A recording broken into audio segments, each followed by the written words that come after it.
Guys, welcome back to my channel. ಇವತ್ತು ಮಂಗಳವಾರ. ಬೆಳಗ್ಗೆ ತಿಂಡಿಗೆ ಚಪಾತಿ ಮಾಡ್ತಿದ್ರು. ಬೆಳಗ್ಗೆನೇ ನಮ್ಮ ಅವ್ವ ಕೂಡ ಬಂದಿತ್ತು. ಪಾಪು ನೋಡಬೇಕು ಅಂತ ಬಂದಿತ್ತು. ತಾತನ ಕರ್ಕೊಂಡು ಬಂದಿರಲಿಲ್ಲ, ಒಂದೇ ಬಂದಿತ್ತು. ಆದರೆ 9 ಗಂಟೆಲಿ ಬಂತು. ನಾನು ಎದ್ದೇಳೋಷ್ಟರಲ್ಲಿ ಬಂದಿತ್ತು. ಆದರೆ ನಮ್ಮ ತಾತ ಫೋನ್ ಮಾಡಿಬಿಟ್ಟು, ಅವತ್ತೊಂದಿನ ಇರೋಣ ಅಂತ ತುಂಬ ಆಸೆಯಿಂದ ಬಂದಿತ್ತು. ನಮ್ಮ ತಾತ ಮಧ್ಯಾಹ್ನ ಅಷ್ಟರಲ್ಲಿ ಫೋನ್ ಮಾಡಿಬಿಟ್ಟು, ನನಗೆ ಹುಷಾರಿಲ್ಲ ಬಾ ಅಂತ ಸಖತ್ ಬೇಜಾರು ಮಾಡ್ಕೊಂಡೋಯ್ತು. ಬೆಳಗ್ಗೆ ಒಂದು 9:30 ಹಿಂಗೆ ತಿಂಡಿ ತಿನ್ಕೊತಾ ಇದ್ದೀವಿ. ಚಪಾತಿ ಮತ್ತು ತರಕಾರಿ ಕಡಲೆಕಾಳೆಲ್ಲ ಹಾಕಿಬಿಟ್ಟು ಹಾಗೆ ಗೊಜ್ಜು ಮಾಡಿತ್ತು ಅಮ್ಮ. ನಾನು ಎದ್ದಿದ್ದು ಸ್ವಲ್ಪ ಲೇಟೇ ಆಗಿತ್ತು. ನಾನು ತಿಂಡಿ ತಿನ್ನೋ ಟೈಮಿಗೆ ಕರೆಕ್ಟಾಗಿ ಎದ್ಬಿಟ್ಟು ಬಂದೆ. Hey guys, welcome back to my channel. ಹೇಗಿದ್ದೀರಾ ಎಲ್ಲರೂ? ನಾನು ತುಂಬಾ ಚೆನ್ನಾಗಿದ್ದೀನಿ. ಹಾಗೆ ನೀವು ಕೂಡ ಎಲ್ಲರೂ ಚೆನ್ನಾಗಿದ್ದೀರಾ ಅಂತ ಭಾವಿಸ್ತೀನಿ. ಇವತ್ತು ಬಂದು ಮಂಗಳವಾರ, ಆಲ್ಮೋಸ್ಟ್ ಮಧ್ಯಾಹ್ನ ಆಗಿದೆ. ಮಧ್ಯಾಹ್ನದಿಂದ ನಾನು ವ್ಲಾಗ್ನ ಶುರು ಮಾಡ್ತಾ ಇದ್ದೀನಿ. ಊಟ ಸಹ ಆಗಿಲ್ಲ, ಊಟ ಮಾಡಬೇಕು. ಸಿಕ್ಕಾಪಟ್ಟೆ ಬಿಸಿಲು. ಹೊರಗಡೆ ನೋಡಿದ್ರಂತೂ ದೇವ್ರೆ, ಒಳಗಡೆ ಇರೋರಿಗೆ ಅಷ್ಟು ಗೊತ್ತಾಗಲ್ಲ. ನಮಗೆ ಎಷ್ಟು ಶೆಕೆ ಆಗುತ್ತೆ ಅಂದರೆ, ಪಾಪ ಹೊರಗಡೆ ಎಲ್ಲ ಕೆಲಸ ಮಾಡ್ತಿರ್ತಾರಲ್ವ, ಅವರಿಗೆ ಅದೆಷ್ಟು ಕಷ್ಟ ಆಗುತ್ತೋ ಗೊತ್ತಿಲ್ಲ. ನಮಗೆ ನೆನೆಸ್ಕೊಳ್ಳೋಕ್ಕೆ ಭಯ ಆಗುತ್ತೆ. ನಿಜವಾಗ್ಲೂ ಅವರೆಲ್ಲ ಗ್ರೇಟ್ ಅಂತಲೇ ಹೇಳ್ಬೋದು. ನಾನು ಫ್ರೆಶ್ ಅಪ್ ಎಲ್ಲ ಆಗೋ ಅಷ್ಟರಲ್ಲಿ ಮಧ್ಯಾಹ್ನ ಆಯಿತು. ಮಧ್ಯಾಹ್ನ ಬೆಳಗ್ಗೆಯಿಂದ ರೆಡಿ ಆಗೋಣ ಅಂದ್ಕೊಂಡೆ. ಪಾಪು ಮಲಗೋದು ಎದ್ದೇಳೋದು ಅದೇ ಮಾಡ್ತಿದ್ಲು. ಹಾಗಾಗಿ ಸ್ವಲ್ಪ ಲೇಟ್ ಆಯಿತು. ಫ್ರೆಂಡ್ಸ್, ನೀವು ನೋಡ್ತಿರ್ಬೋದು ಮಂಚ ಯಾವ ಥರ ಕಾಣಿಸ್ತಿದೆ ಅಂತ. ದಿನಕ್ಕೆ 4ರಿಂದ 5 ಸಲ ಇದನ್ನು ರೆಡಿ ಮಾಡಿದ್ರು ಮತ್ತೆ ಅದು ಹಾಗೆ ಆಗ್ತಾನೆ ಇರುತ್ತೆ. ಯಾಕಂದರೆ ಒಂದು ಕಡೆ ಬಂದ್ಬಿಟ್ಟು ಚಿನ್ನಿ ಎಲ್ಲ ಎಳ್ದಾಕ್ತಾಳೆ, ಒಂದು ಕಡೆ ಪಾಪು ಎಲ್ಲ ನಿಡ್ಕೊಂಡು ಬಾಯೊಳಗೆ ಹಾಕೊಳಕ್ಕೆ ಹೋಗ್ತಾಳೆ. ಅದನ್ನು ಮತ್ತೆ ಒಂದು ದಿನಕ್ಕೆ 4-5 ಟೈಮ್ಸ್ ಆದರೂ ಕ್ಲೀನ್ ಮಾಡಲೇಬೇಕು. ಯಾಕಂದರೆ ಹಾಗೆ ಬಿಡೋಕ್ಕೂ ಆಗೋದಿಲ್ಲ. ಯಾಕಂದರೆ ಪಾಪ ಅದನ್ನ ಬಾಯಿಗೆಲ್ಲ ಹಾಕೊತಿರ್ತಾಳಲ್ವ, ಪದೇ ಅದನ್ನು ಕ್ಲೀನ್ ಮಾಡಿ ಹಾಕಬೇಕು. ನಾನು ಬೆಡ್ ಸ್ಪ್ರೆಡ್ನ 2-3 ಡೇಸ್ಗೆ ಒಂದು ಸಲ ಚೇಂಜ್ ಮಾಡ್ತೀವಿ ಅಷ್ಟೇ. ಹಾಗೆ ಫ್ರೆಂಡ್ಸ್, ಈ ಬಿಸಿಲಲ್ಲಿ ಬಾಣಂತಿಯರಿಗೆ ಒಂದು ಡೌಟ್ ಇರುತ್ತೆ, ನಾವು ಫ್ರೂಟ್ಸ್ ತಿನ್ಬೋದಾ ಬೇಡವಾ, ಅಥವಾ ಯಾವ ಫ್ರೂಟ್ಸ್ ತಿಂದರೆ ಒಳ್ಳೆಯದು, ಯಾವ ಫ್ರೂಟ್ಸ್ ತಿನ್ನಬಾರ್ದು ಅಂತ. ಆ್ಯಕ್ಚುಯಲಾಗಿ ಡಾಕ್ಟರ್ಸ್ ಹೇಳೋದು ಡೆಲಿವರಿಯಾಗಿ 1 ಮಂತ್ವರೆಗೂ ಯಾವುದೇ ಫ್ರೂಟ್ಸ್ ತಿನ್ನಬೇಡಿ ಅಂತ.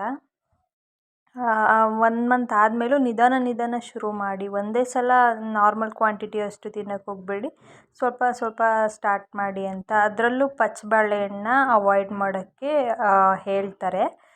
ಯಾಕಂದರೆ ಪಚ್ಚಬಾಳೆಹಣ್ಣು ಜಾಸ್ತಿ ಶೀತ ಆಗಿರೋದ್ರಿಂದ ಮಕ್ಕಳಿಗೆ ಅದು ಅಡ್ಜಸ್ಟ್ ಆಗೋಲ್ಲ. ಕೆಲವು ಮಕ್ಕಳಿಗೆ ಬೇಗನೆ ಕೋಲ್ಡ್ ಆಗಿಬಿಡುತ್ತೆ. ಹಾಗಾಗಿ 1 ಮಂತಿಂದನೇ ನಾವು ಆಲ್ಮೋಸ್ಟ್ ಎಲ್ಲ ಹಣ್ಣನ್ನು ತಿನ್ಬೋದು. ಪಚ್ಚಬಾಳೆಹಣ್ಣು ತಿಂದರೂ ಕೆಲವು ಪಾಪುಗಳಿಗೆ ಏನೂ ಆಗೋಲ್ಲ. ಅಂದರೆ ಸ್ವಲ್ಪ ನಾವು ಏನೇ ತಿನ್ನೋದಾದರೂ ಫಸ್ಟು ಸ್ವಲ್ಪ ಸ್ಟಾರ್ಟ್ ಮಾಡಿ, ಇವಾಗ ಏನು ಹೇಳ್ತಾರೆ, ಸ್ಯಾಂಪಲ್ ನೋಡೋ ಥರ ತಿಂದ್ಬಿಟ್ಟು 1-2 ಡೇಸ್ ಪಾಪುನ ಅಬ್ಸರ್ವ್ ಮಾಡಿ, ಅವಕ್ಕೆ ಪರವಾಗಿಲ್ಲ ಸೆಟ್ ಆಗ್ತಿದೆ ಅಂತ ಹೇಳಿದ್ರೆ ನಾವು ಅದನ್ನು ಕಂಟಿನ್ಯೂ ಮಾಡ್ಬೋದು. ನಾನು 1 ಮಂತಿಂದನೇ ಬಾಳೆಹಣ್ಣೆಲ್ಲ ಚೆನ್ನಾಗೇ ತಿಂದೆ. ನಮ್ಮ ಪಾಪುದು ಹೀಟ್ ಬಾಡಿ ಆಗಿರೋದ್ರಿಂದ ಅವಳಿಗೇನು ಕೋಲ್ಡ್ ಏನಾಗಲಿಲ್ಲ. ಅದರಲ್ಲೂ ಈ ಬಿಸಿಲಲ್ಲಿ ನಾವು ಎಷ್ಟು ಫ್ರೂಟ್ಸ್ ತಿಂತೀವಿ ಅಷ್ಟೇ ಒಳ್ಳೆಯದು. ಹಾಗೆ ಪೊಮೊಗ್ರಾನೇಟ್, ಆ್ಯಪಲ್, ಹಾಗೆ ಈ ಬಿಸಿಲು ಟೈಮಲ್ಲಿ ನಮ್ಮ ಬಾಡಿ ಡಿಹೈಡ್ರೇಟ್ ಆಗದೇ ಇರೋ ಥರ ನೋಡ್ಕೊಳ್ಳೋ ಥರ ಫ್ರೂಟ್ಸ್ನ ತಿಂದರೆ ಒಳ್ಳೆಯದು. ನಾನು ಎಲ್ಲ ಫ್ರೂಟ್ಸ್ನೂ ತಿಂತೀನಿ. ನನ್ನ ಪಾಪುಗೇನು ಅದು ತಿನ್ನಬಾರ್ದು ಇದು ತಿನ್ನಬಾರ್ದು ನಾನೇನೂ ಆ ಥರ ರಿಸ್ಟ್ರಿಕ್ಟ್ ಮಾಡಿಲ್ಲ. ಆಲ್ಮೋಸ್ಟ್ ನಾನು ಎಲ್ಲ ಫ್ರೂಟ್ಸನ್ನು 1 ಮಂತ್ ಆದಾಗಲಿಂದ ನಾನು ಎಲ್ಲ ತಿನ್ಕೊತಾ ಇದ್ದೀನಿ. ಹಾಗೆ ಕೆಲವರು ಸ್ಟಾರ್ಟಿಂಗಲ್ಲಿ ಹುಳಿ ತಿನ್ನಬಾರ್ದು ಅಂತ ಹೇಳ್ತಾರೆ, ಅದೇ 1 ಮಂತ್ವರೆಗೂ ಅಷ್ಟೇ. ನನಗೆ ಡಾಕ್ಟರ್ ಅದೇ ಹೇಳಿದ್ದು, 1 ಮಂತ್ ಆದಮೇಲೆ ಎಲ್ಲ ಸ್ವಲ್ಪ ಸ್ಟಾರ್ಟ್ ಮಾಡಿ, ಆಮೇಲೆ ನಾರ್ಮಲ್ ಕ್ವಾಂಟಿಟಿಲಿ ತಗೊಳ್ಳಿ ಅಂತ. ನಮ್ಮ ಪಾಪುಗೂ ಯಾವುದು ಏನು ಶೀತ ಆ ಥರ ಏನೂ ಆಗಲಿಲ್ಲ, ಅವಳಿಗೆಲ್ಲ ಅಡ್ಜಸ್ಟ್ ಆಗಿದೆ. ಹಾಗೆ ನಾನು ಇದೆಲ್ಲ ಕ್ಲೀನ್ ಮಾಡ್ಕೊತಾ ಇದ್ದೀನಿ. ಹೇಳಬೇಕನ್ನಿಸ್ತು, ನನಗೆ ಎಷ್ಟು ಗೊತ್ತೋ ಅಷ್ಟನ್ನು ಹೇಳಿದ್ದೀನಿ. ಹಾಗೆ ಫ್ರೆಂಡ್ಸ್, ನಿಮಗೆ ಕೊನೆವರೆಗೂ ನೋಡಿ ವಿಡಿಯೋನ. ಒಂದು ಗುಡ್ ನ್ಯೂಸ್ ಇದೆ, ಅದನ್ನು ನಿಮ್ಮ ಜೊತೆ ಶೇರ್ ಮಾಡ್ಕೊತೀನಿ. ನೋಡ್ತಿರ್ಬೋದು, ಇವಾಗ ಎಲ್ಲ ಕ್ಲೀನ್ ಮಾಡ್ಕೊಳ್ತಾ ಇದ್ದೀನಿ. ಇನ್ನೊಂದೇನೆಂದರೆ, ಅವಳಿಗೆ ಹಾಸಿಗೆ ಮೇಲೆ ಟಾಯ್ಸ್ ಯಾವಾಗಲೂ ಇರಲೇಬೇಕು. ಅವಳು ಯಾವಾಗ ನಿದ್ದೆ ಮಾಡ್ತಾಳಲ್ಲ ಅದನ್ನು ಕೊಟ್ಟರೆ ಮಾತ್ರ ನಿದ್ದೆ ಮಾಡೋದು. ಮತ್ತು ಅವಳು ಎದ್ದ ತಕ್ಷಣವೂ ಅಷ್ಟೇ ಅದನ್ನು ಕೊಟ್ಟರೆ ಚೆನ್ನಾಗಿ ಆಟಾಡ್ಕೊಂಡಿರ್ತಾಳೆ. ಅದಕ್ಕೆ ನೀಲಿ ಅಂತ ಹೆಸರಿಟ್ಟಿದ್ದೀವಿ. ಅಂದರೆ ಸೌಂಡ್ ಮಾಡುತ್ತಲ್ಲ ಈ ತಮಟೆ ಬಡಿಯೋ ಥರ ಸೌಂಡು ಅದೊಂದಿದೆ. ಮತ್ತು ಪಿ ಪಿ ಅನ್ನೋ ಥರದ್ದು ಒಂದು ಟಾಯ್ ಇದೆ. ಈಗಲೇ ಇನ್ನೂ ಟಾಯ್ಸ್ ಏನು ಜಾಸ್ತಿ ತಂದು ಕೊಟ್ಟಿಲ್ಲ. ಆ ಸೌಂಡ್ ಅವಳಿಗೆ ತುಂಬಾ ಇಷ್ಟ ಆಗುತ್ತೆ. ಹಾಗಾಗಿ ಅದನ್ನು ಇಟ್ಕೊಂಡು ಆಟ ಆಡ್ತಾ ಇರ್ತಾಳೆ. ಅವಳು ಸೀದಾ ಕೈ ಸೀದಾ ಏನೇ ಸಿಕ್ಕಿದ್ರೂ ಬಾಯಿಗೆ ಹೋಗೋದು, ಯಾವ ಬಟ್ಟೆ ಆದರೂ ಬಿಡೋದಿಲ್ಲ. ಯಾವುದೇ ಬಟ್ಟೆ ಸಿಕ್ಕಿದ್ರೂ ಎತ್ಕೊಂಡು ಬಾಯಿಗೆ ಹಾಕ್ಕೊಂಡು ಬಿಡ್ತಾಳೆ. ಹಾಗಾಗಿ ನಾವು ಅಷ್ಟು ಬಟ್ಟೆಗಳು ಯಾವುದನ್ನೂ ಹಾಕೋದಿಲ್ಲ. ಯಾವ ಬಟ್ಟೆನೂ ಹಾಕೋದಿಲ್ಲ ಅಂತಲೇ ಅವಳು ಬೆಡ್ ಸ್ಪ್ರೆಡ್ನೇ ತೊಗೊಂಡು ಬಾಯಿಗೆ ಹಾಕ್ಕೊಂಡ್ಬಿಡ್ತಾಳೆ. ಇವಾಗ ಆಲ್ಮೋಸ್ಟ್ ಎಲ್ಲ ಕ್ಲೀನ್ ಆಯಿತು. ಅವಳಿಗೆ ಮೇಯ್ನ್ ಏನಾದರೂ ಇಂಪಾರ್ಟೆಂಟ್ ಅವಳಿಗೆ ಏನು ಬೇಕೋ ಅದನ್ನು ಬೆಡ್ ಮೇಲೆ ಇಟ್ಟಿರ್ತೀನಿ. ಎಕ್ಸಾಂಪಲ್ ವೈಪ್ಸ್ ಇರ್ಬೋದು, ಹಾಗೆ ಒಂದು ನ್ಯಾಪ್ಕಿನ್ ಎಲ್ಲ ಅಲ್ಲಿ ಇಟ್ಟಿರ್ತೀನಿ. ಟಾಯ್ಸ್ ಎಲ್ಲ ಸದ್ಯಕ್ಕೆ ಬೇರೆ ಕಡೆ ತೆಗೆದಿಟ್ಟಿರ್ತೀನಿ. ಈ ಬೇಸಿಗೆಗಾಲದಲ್ಲಿ ಹೇರ್ ವಾಶ್ ಮಾಡಿದ್ರಂತೂ ಒಂಥರ ಇರಿಟೇಷನ್. ಅದು ಒಣಗೋವರೆಗೂ ಕಟ್ಟೋಕ್ಕೂ ಆಗೋದಿಲ್ಲ. ಅದು ಕಟ್ದಲ್ಲೇ ಬಿಟ್ಟರೆ ಮೊದಲೇ ಆ ಸೆಕೆ ಆಗ್ತಿರುತ್ತೆ. ಆ ಸೆಕೆಯಲ್ಲಿ ಆ ಕೂದಲು ಬಿಟ್ಕೊಂಡಪ್ಪ ದೇವರೇ ಸಖತ್ತು ಹಿಂಸೆ ಆಗಿಬಿಡುತ್ತೆ. ಈ ಉದ್ದ ಕೂದಲು ನೋಡೋಕ್ಕಷ್ಟೇ ಚೆಂದ. ಕೆಲವೊಂದು ಸಲ ಇಷ್ಟ ಆಗುತ್ತೆ ನಮಗೂ, ಬಟ್ ಮೇಂಟೈನ್ ಮಾಡೋದು ಸಖತ್ತು ಒಂದೊಂದು ಸಲ ಇರಿಟೇಷನ್ ಅನ್ನಿಸ್ಬಿಡುತ್ತೆ. ಏನಕ್ಕೆ ಬೇಕು ಸುಮ್ಮನೆ ಕಟ್ ಮಾಡಿ ಬಿಸಾಕ್ಬಿಡೋಣ ಅನ್ನೋ ಥರ ಅನಿಸುತ್ತೆ. ಬಟ್ ಕೆಲವೊಂದು ಸಲ ಅದೇ ಕೂದಲು ಇಷ್ಟ ಆಗುತ್ತೆ. ನೋಡ್ತಿರ್ಬೋದು ನಾನೆಲ್ಲ ಕ್ಲೀನ್ ಮಾಡಿದ್ದೀನಿ. ಕ್ಲೀನ್ ಮಾಡಿದ ತಕ್ಷಣ ಬಂದ್ಬಿಟ್ಟು ಮಲ್ಕೊಂಡ್ಬಿಟ್ಲು. ಅವಳಿಗೆ ಎಷ್ಟೇ ಸೆಕೆ ಆದರೂ ಅವಳು ಬಂದ್ಬಿಟ್ಟು ಬೆಡ್ ಮೇಲೆ, ಅದು ಖಾಲಿ ಬೆಡ್ ಮೇಲೆ ಮಲಗೋದಿಲ್ಲ, ಅದ್ರ ಮೇಲೆ ನಾವು ಏನು ಬ್ಲ್ಯಾಂಕೆಟ್ ಹಾಕಿರ್ತೀವಿ ಬ್ಲ್ಯಾಂಕೆಟ್ ಮೇಲೆ ಬಂದೇ ಮಲ್ಕೊಬೇಕು ಅವಳು. ನೋಡ್ತಿರ್ಬೋದು ನಾನು ಬಾ ಬಾ ಅಂತ ಕರಿತೀನಿ, ಅವಳು ಬರ್ತಾನೆ ಇಲ್ಲ, ಅಲ್ಲೇ ಮಲ್ಕೊಂಡಿದ್ದಾಳೆ. ನಾನು ಹೋಗ್ತೀನಿ ಅಂತ ಲೈಟ್ ಆಫ್ ಮಾಡಿದ್ರು ಸಹ ಅವಳು ಅಲ್ಲೇ ಕೂತ್ಕೊತಾಳೆ. ಆಮೇಲೆ ಲಾಸ್ಟಿಗೆ ಅಲ್ಲೇ ಮಲ್ಕೊಂಡ್ಬಿಟ್ಟಿದ್ಲು. ಸುಮಾರು ಹೊತ್ತಾದಮೇಲೆ ಎದ್ದು ಬಂದಳು. ನಾನು ಸರಿ ಮಲ್ಕೊ ಅಂತ ಹೇಳಿಬಿಟ್ಟು ಡೋರ್ ಓಪನ್ ಮಾಡಿಬಿಟ್ಟು ಹಾಗೆ ಬಿಟ್ಟು ಹೋಗಿದ್ದೆ. ಅವಳಂತೂ ಎಷ್ಟೇ ಸೆಕೆ ಇದ್ದರೂ ಅವಳಿಗೆ ಕೆಳಗಡೆ ಬೆಚ್ಚಗಾಗೋಕ್ಕೆ ಬೇಕು. ಅದು ಹೆಂಗಿರ್ತಾಳೋ. ಇವಾಗ ಆಲ್ಮೋಸ್ಟ್ ಮಧ್ಯಾಹ್ನದ ಊಟದ ಟೈಮ್ ಕೂಡ ಆಗಿತ್ತು. ಊಟಕ್ಕೆ ಅನ್ನ, ಸೊಪ್ಪಿನ ಬಸ್ಸಾರು, ಹಾಗೆ ಸ್ವಲ್ಪ ಸೊಪ್ಪು, ಸ್ವಲ್ಪ ತುಪ್ಪ ಅಷ್ಟೇ. ನೋಡಿ ನಾನು ಇವಾಗ ಊಟ ಮಾಡೋಣ ಅಂತ ಕೂತ್ಕೊಂಡೆ ಅಷ್ಟರಲ್ಲಿ ಅವಳು ಎದ್ಬಿಟ್ಲು. ನಾವು ಯಾವಾಗ ಊಟಕ್ಕೆ ಕೂತ್ಕೊತೀವಿ ಅಲ್ಲಿವರೆಗೂ ನಿದ್ದೆ ಮಾಡ್ತಾಳೆ, ಆಮೇಲೆ ಎದ್ಬಿಡ್ತಾಳೆ. ಅಮ್ಮ ಸರಿ ಅಂತ ಊಟನ ಅಲ್ಲೇ ಇಟ್ಬಿಟ್ಟು ಅವಳನ್ನ ಎತ್ಕೊಂಡು ಆಟ ಆಡಿಸ್ತಿದ್ದಾರೆ. ಹೀಗಾಗುತ್ತೆ ಒಂದೊಂದು ಸಲ. ಏನು ಆಲ್ಮೋಸ್ಟ್ ಇದೇ ಥರ ಆಗೋದು ನಮ್ಮ ಮನೇಲಿ. ನಾವು ಊಟ ಮಾಡೋವರೆಗೂ ಚೆನ್ನಾಗಿ ಆರಾಮಾಗೆ ಮಲಗಿರ್ತಾಳೆ. ನಾವು ಊಟ ಮಾಡೋದು ಹೆಂಗೆ ಗೊತ್ತಾಗುತ್ತೋ ಆಮೇಲೆ ಎದ್ಬಿಡ್ತಾಳೆ. ಒಬ್ಬರು ಊಟ ಬಿಟ್ಬಿಟ್ಟು ಒಬ್ಬರು ಅವಳನ್ನ ಎತ್ಕೊಂಡು ಕೂತ್ಕೊಬೇಕು. ಆಮೇಲೆ ಒಬ್ಬರಾದ್ಮೇಲೆ ಒಬ್ಬರು ಊಟ ಮಾಡ್ಕೋಬೇಕು. ನೋಡ್ತಿರ್ಬೋದು ನನಗೆ ಎಷ್ಟು ಬೇಗ ತಲೆ ಬಾಚ್ಕೊಂಡು ಮೇಲೆ ಬಂದ್ ಮಾಡಿಬಿಡ್ತೀನಪ್ಪ ಅನ್ನಿಸ್ಬಿಟ್ಟಿತ್ತು. ಮನೇಲಿದ್ದಾಗ ಬಂದ್ ಮಾಡಿದ್ರೆ ಏನೋ ಒಂಥರ ಕಂಫರ್ಟಬಲ್ ಆಗಿರುತ್ತೆ. ಅದು ಇನ್ನೂ ಕರೆಕ್ಟಾಗಿ ಡ್ರೈ ಆಗಿರಲಿಲ್ಲ. ಅಂದರೆ ನಾನು ಹೊರಗಡೆ ಎಲ್ಲ ಇವತ್ತು ಒಣಗ್ಸೋಕ್ಕೂ ಹೋಗಲಿಲ್ಲ.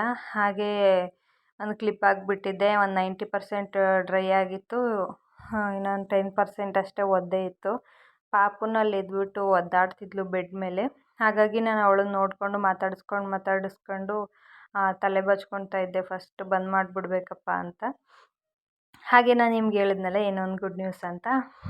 ಗುಡ್ ನ್ಯೂಸ್ ಏನಂದರೆ 4 ತಿಂಗಳಾದಮೇಲೆ ನನ್ನ ಹಸ್ಬೆಂಡು ರಜಕ್ಕೆ ಬರ್ತಿದ್ದಾರೆ ಅಂದರೆ ಅವರು ಪಾಪ ಹೊರಟಿದ್ದು ಇಲ್ಲಿಗೆ ಬಂದೇ 1 ಮಂತ್ ಆಗಬೇಕಿತ್ತು. ಅವರಿರೋ ಕಡೆ ತುಂಬಾ ಸ್ನೋಫಾಲ್ ಆಗ್ತಿದೆ, ಹಿಮ ಬೀಳ್ತಿದೆ ಅಂತ ಅಲ್ಲಿ ರೋಡ್ ಫುಲ್ ಬ್ಲಾಕ್ ಆಗಿದೆ. ಹೆಲಿಕಾಪ್ಟರ್ ಕೂಡ ಹೋಗ್ತಿಲ್ಲ. ಹಾಗಾಗಿ ಅವರು ಇನ್ನೂ ಬರೋಕ್ಕಾಗ್ತಿಲ್ಲ. ಮೋಸ್ಟ್ಲಿ ಈ ವೀಕಲ್ಲಿ ಬರ್ಬೋದು ಅಂತ ಅಂದ್ಕೊತೀನಿ. ಅವ್ರಿಗೂ ಪಾಪ ಫುಲ್ ಬೇಜಾರಾಗಿಬಿಟ್ಟಿದೆ. ಅಯ್ಯೋ ದಿನ ವೆಯ್ಟ್ ಮಾಡಿ ಹೋಗೋಕ್ಕೆ ಆಗ್ತಿಲ್ವಲ್ಲ ಅಂತ ಅವರು ಸುಮ್ಮನಾಗ್ಬಿಟ್ಟಿದ್ದಾರೆ. ಯಾವಾಗ ಆಗುತ್ತೋ ಆವಾಗಲೇ ಹೋಗೋಣ ಅಂತ. ಇದೇ ಇವತ್ತಿನ ಗುಡ್ ನ್ಯೂಸ್. ಅಂತೂ ಇಂತೂ ಹೇರ್ ಬಂದ್ ಮಾಡಿಬಿಟ್ಟೆ.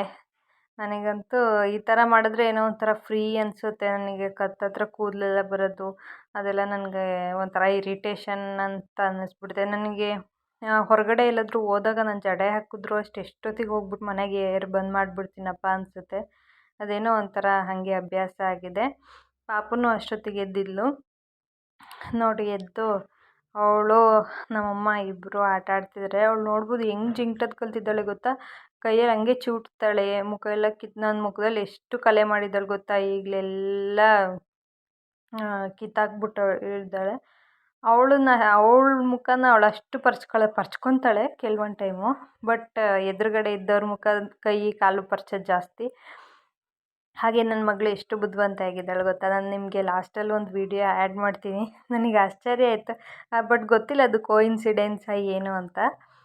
ಬಟ್ ಕೆಲವು ನಾನಂದರೆ ಕಾರ್ಡ್ಸ್ ತರಿಸಿದ್ದೆ, ಏನಂದರೆ ಆಲ್ಫಾಬೆಟ್ಸು ಮತ್ತು ವೆಜಿಟೇಬಲ್ಸು, ಬರ್ಡ್ಸು ಹಾಗೆ ಅನಿಮಲ್ಸ್ದೆಲ್ಲ. ಅದನ್ನು ತೋರಿಸಿದ್ರೆ ಆರಾಮಾಗಿ ನಾನು ಫಸ್ಟು ಒಂದು ಸಲ ಎಲ್ಲ ಇದು ಅಂತ ಒಂದು 4-5 ಎನಿಮಲ್ಸ್ದು ಒಂದೇ ಸಲ ಹೇಳ್ಕೊಟ್ಬಿಟ್ಟು ಒಂದು 4-5 ಟೈಮ್ಸ್ ರಿಪೀಟ್ ಮಾಡಿ ಹೇಳಿಕೊಟ್ಟು, ನೆಕ್ಸ್ಟ್ ನಾನು ಅವಳ ಮುಂದೆ ಇಟ್ಕೊಂಡಾಗ ಅವಳೇ ಅದನ್ನು ರೆಕಗ್ನೈಸ್ ಮಾಡಿ ಕೈಯಲ್ಲಿ ಹಿಡ್ಕೊತಾಳೆ. ಬಟ್ ಅವಳಿಗೆ ಹಿಡ್ಕೊತಾಳೋ ಗೊತ್ತಾಗ್ದಲೇ ಹಿಡ್ಕೊತಾಳೋ ಗೊತ್ತಿಲ್ಲ. ಬಟ್ ನನಗೆ ಖುಷಿ ಆಗುತ್ತೆ, ಪರವಾಗಿಲ್ಲ ಅರ್ಥ ಮಾಡ್ಕೊತಿದ್ದಾಳಲ್ಲ ಅಂತ. ಖುಷಿ ಆಯಿತು. ಪರವಾಗಿಲ್ಲ, ನಾನು ಹೇಳ್ಕೊಟ್ಟಿದ್ದು ಅರ್ಥ ಆಗುತ್ತಲ್ವ, ಎಷ್ಟು ಬೇಗ ಮಕ್ಕಳಿಗೆ ಅರ್ಥ ಆಗುತ್ತೆ ಅಂತ ಒಂದೊಂದು ಸಲ ಶಾಕ್ ಕೂಡ ಆಗುತ್ತೆ. ಖುಷಿನೂ ಆಯಿತು ತುಂಬಾ. ತುಂಬ ಆ್ಯಕ್ಟಿವ್ ಇದ್ದಾಳೆ ನನ್ನ ಮಗಳು. ಕಚ್ಚೋದು ಜಾಸ್ತಿ, ಕಚ್ತಾಳೆ. ನಾವು ನೈಟು ಮ್ಯಾಚ್ ನೋಡ್ತಿದ್ವಿ. ಆ ಮ್ಯಾಚ್ ನೋಡಿ ತುಂಬಾ ಬೇಜಾರಾಗೋಯಿತು. ಹಾಗೆ ಮ್ಯಾಚ್ ನೋಡಿ ಸುಮ್ಮನಾದ್ವಿ. ಎಂತ ಮಾಡೋದು, ಲಾಸ್ಟಿಗೆ ಸೋತ್ವಿ. RCB ಫಾರೆವರ್ ಅನ್ಕೊಂಡು ಸುಮ್ಮನಾಗೋದು ಅಷ್ಟೇ. ಆಮೇಲೆ ನೋಡ್ತಿರ್ಬೋದು, ಇದೇ ನಾನು ಹೇಳಿದ್ದು. ವಿಡಿಯೋ ನೋಡಿ ಲಾಸ್ಟಿಗೆ ನಿಮಗೆ ಗೊತ್ತಾಗುತ್ತೆ. ಗುಡ್.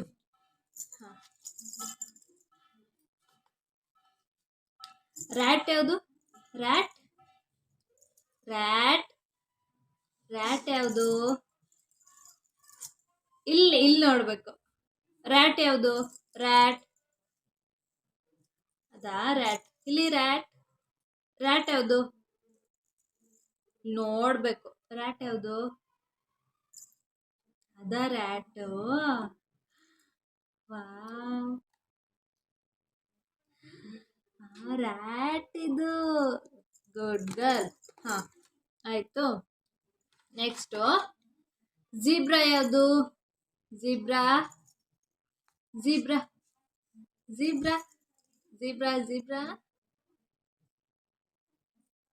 Wow, good girl. ಆಯಿತು. ಎರಡರಲ್ಲಿ ರ್ಯಾಬಿಟ್ ಯಾವುದು? ರ್ಯಾಬಿಟ್ ಯಾವುದು? Rabbit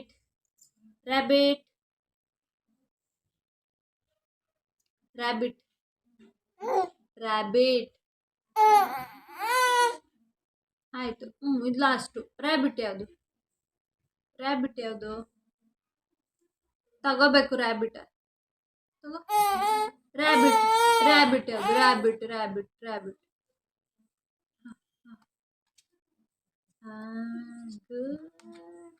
ರ್ಯಾಬಿಟಾ?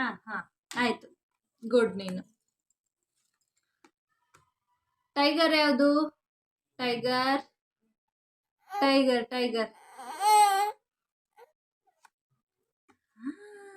Good girl.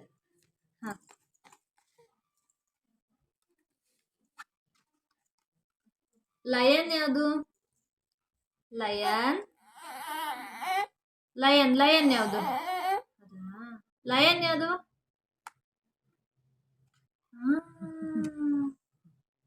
Lion. Good. Next elephant ಯಾವುದು? ಎಲಿಫೆಂಟ್. ಆಯ್ತು. ಆಯ್ತು. ಕ್ಯಾಟ್ ಯಾವುದು? ಕ್ಯಾಟ್ ಯಾವುದು? ಕ್ಯಾಟ್ ಯಾವುದು? ಅದಾ? ಕ್ಯಾಟ್. ಆಯ್ತು. ಪಾಂಡ ಯಾವುದು? ಪಾಂಡ ಯಾವುದು?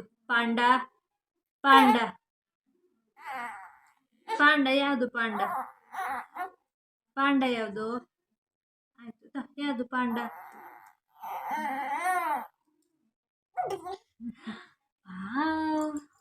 ಆಯ್ತಾ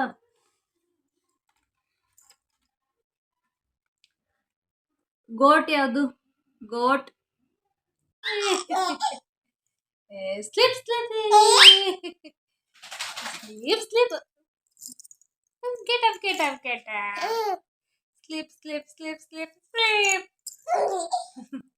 get up get up get up get up get up sleep sleep sleep ಅಲ್ಲ sleep ಹಂಗೆ ನಂಗೆ sleep ಅಚ್ಕಳ sleep sleep sleep sleep